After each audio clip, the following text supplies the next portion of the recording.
राधा वल्लभ श्री हरिवंश। बहुत से भक्तों ने लड्डू और श्री जी को कैरी करने वाले बैग के विषय में पूछा था।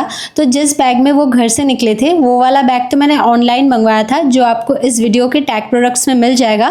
लेकिन जो पिंक वेलवेट का बैग आपने बाद में देखा, वो वाला मेरी सखी ने बनाया है बड़े ही भाव से मेरे गोपाल और किशोरी जी के लिए। इस बैग को बनवाने के पीछे बहुत ही मज़ेदार स्टोरी है, जो मैं आपको कभी और बताऊंगी।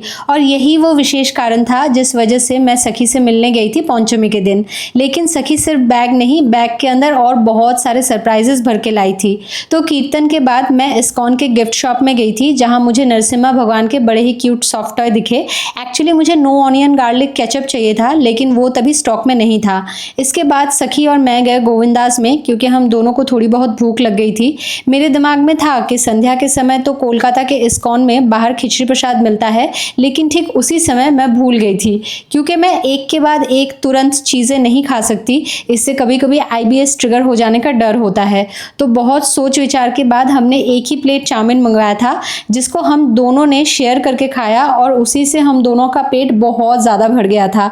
तो इतना ज़्यादा खाना ठूस लेने के बाद मैं और सखी जैसे ही बाहर आए, देखा कि खिचड़ी प्रसाद की डेगची ऑलमोस्ट खाली है, और तभी भी लाइन में 4-5 भक्त खड़े थे।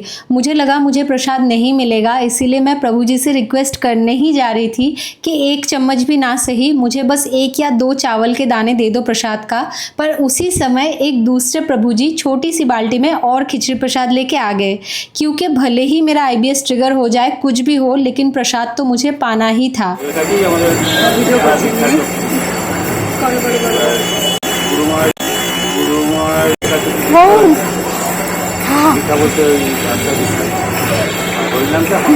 श्री जी की कृपा से मुंह नहीं जला मेरा, वरना जल्दी जल्दी में मैंने बहुत ज़्यादा गर्म खिचड़ी पा ली थी।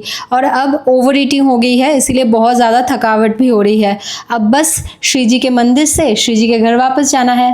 राधा वल्लभ श्री हरिवंश।